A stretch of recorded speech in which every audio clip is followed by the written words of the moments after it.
Let's learn long question of lesson Anne Frank के बड़े प्रश्न भी। Paper has more patience than people elucidate it.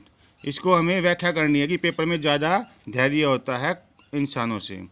Any has a loving family, Anne का एक प्यार करने वाला परिवार है।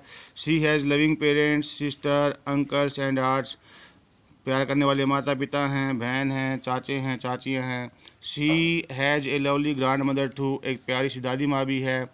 She talks only ordinary matters with them, वो उनसे केवल ऑर्डनरी मैटर्स पर ही बात कर पाती है। She can not close to any one of them, उनके नज़दीक नहीं है।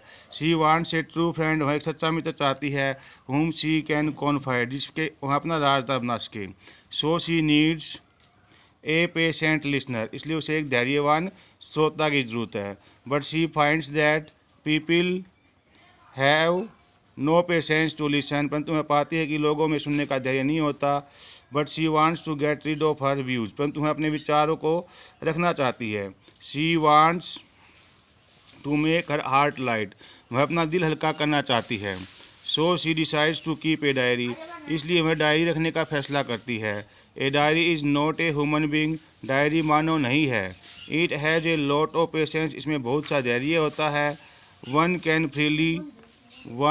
कैन फ्रीली एक्सप्रेस हर और हिज व्यूज ऑन इट, कोई इस पर अपने विचार आज़ादी पूर्वक रख सकता है। Diary does not get bored, diary bore नहीं होती है। It is a true friend, यह एक सच्चा मित्र है। It never rejects the offer of friendship, यह कभी भी मित्रता की पेशकश को ठुकराती नहीं है। So Anne says that paper has more patience than people, इसलिए एनी कहती है कि कागज़ में लोगों से ज़्यादा धैर्य होता है। मतलब कागज़ बोर नहीं होता है, कागज़ किसी को अपनी बातें नहीं बताता। इंसान से तो हम बात करते हैं तो अपनी बातें किसी न किसी को बता देता है अभी, और वो ऐसा नहीं चाहती कि कोई उसकी बातों को बताए, इसलिए वो डायरी रखती है अभी। Give a brief sketch of Annie's life, any के जीवन का चित्रण कीजिए। Any was a creative girl, any एक बड़ी क्रिएटिव लड़की थी। She lived in Germany with her parents, वह अपने माता पिता के साथ जर्मनी में रहती थी। शी वाज ए जेवियस गर्ल, वह एक जेवियस लड़की थी भी। जेवियस धर्म का नाम है अभी, नाजी जेवियस ईसाई धर्म के भाग हैं ये, जैसे अपने यहाँ सिख बौद्ध होते हैं।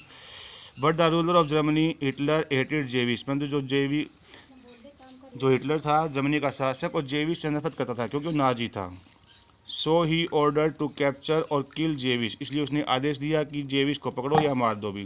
There for Anne's family emigrated to Holland, इसलिए एनी का परिवार हॉलैंड चला गया। But after a few years Germany attacked Holland, परंतु कुछ सालों के बाद जर्मनी ने हॉलैंड पर आक्रमण कर दिया। And found out the hiding place of Jewish, और जो जेविस जहाँ छिपे हुए थे ढूंढ निकाला। Any, Margot and her mother died. They almost lived a life of hiding in Holland about 25 years. About 25 months आएगा अभी, गलत लिखेगा मैं, सही है मंथ लिखो भी यहाँ पर भी, मंथ्स। हॉलैंड में लगभग 25 महीने रहे भी में। During this time Anne wrote a diary, इस समय एनी ने एक डायरी लिखी। In this diary she wrote about her life, इस डायरी में उसने अपने जीवन के बारे में लिखा। She also wrote about difficulties faced by her family, उसने अपने परिवार के द्वारा जो कठिनाइयाँ थी जिनका सामना किया था उनका वर्णन किया। She described how Nazis oppressed Jewish, उसने इस बात का भी वर्णन किया कि किस प्रकार जो जेविस थे उनका शोषण किया गया नाजियों के द्वारा। She wrote about Hitler's evil rulership, उसने हिटलर की बुरी शासन व्यवस्था का वर्णन किया। She also wrote about human behaviour, उसने मानवीय व्यवहार का वर्णन किया। हर फादर पब्लिश हर डायरी आफ्टर डेथ, उसके पिताजी ने उसकी मौत के बाद उसकी डायरी को छपवाया।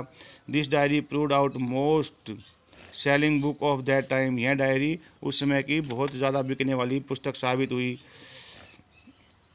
इन short we can say that Anne gave a brief representation of the history of that time, संक्षेप में हम कह सकते हैं कि एनी ने उस समय की हिस्ट्री का वर्णन किया है। एंड हर लाइफ टू, और अपने जीवन का भी।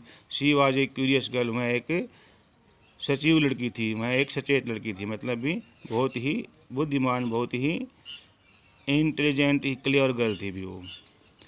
Why did mister Keesing punish any, what was the punishment, mister Keesing any को सज़ा क्यों देते थे और सज़ा क्या थी भी।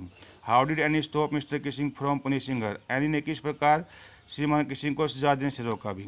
Mister Keesing was a math teacher, श्रीमान किसिंग एक मैथ के अध्यापक थे। But Anne had less interest in maths, परंतु एनी का मैथ में रुचि बहुत कम थी। Secondly she was very talkative in the class, दूसरे में क्लास में बहुत बातूनी थी। So he was annoyed with her, इसलिए वो उससे नाराज रहते थे। So he gave her extra homework as punishment, इसलिए उन्होंने उसे सजा के तौर पर अतिरिक्त कार्य दिया। He asked her to write an essay on the topic a chatterbox, उन्होंने उसे एक चैटर बॉक्स पर ऐसे लिखने को दिया। Anne wrote the essay, Anne ने निबंध लिखा। She wrote that talking is students trait, उसने लिखा कि बातें करना विद्यार्थी का गुण है। She also wrote that it was her inherited trait, उसने यह भी लिखा कि यह उसका अनुवांशिक गुण है। And no one could retreat inherited trait, और अनुवांशिक गुणों का कोई इलाज नहीं कर सकता। Second time he gave the essay on the topic an incorrigible chatterbox, दूसरी बार जो टॉपिक का ऐसे का जो टॉपिक था वो क्या था, an incorrigible chatterbox. Third time the topic was quack quack quack said mistress chatterbox. This time Anne wrote essay in the form of verse, इस बार उसने कैसे लिखा भी, कविता के रूप में लिखा। It was about A duck family, है जो कविता थी एक डक फैमिली के बारे में थी। In it father swan killed its duckling because they quack too much, इस कविता में ना एक फादर स्वान है, उसने अपने बच्चों को मार दिया, क्यों, क्योंकि बहुत शोर करते हैं, बहुत ज़्यादा काम करते हैं। Mister Keesing took the joke right way, श्रीमान किसिंग ने जोक को ठीक ढंग से लिया। He allowed Anne to talk in the class, उन्होंने एनी को बातें करने के लिए अनुमति दे दी। He also change his manners, उसने अपना व्यवहार भी बदल लिया। In this way Anne stopped mister Keesing giving her extra homework, इस प्रकार एनी ने श्रीमान किसिंग को ज़्यादा काम देने के लिए रोका भी, अपने आप को ज़्यादा काम से बचाया भी। ये लेसन आपका पूरा हो गया है, ढंग से लर्न करना है, राइट करना है। Thank you.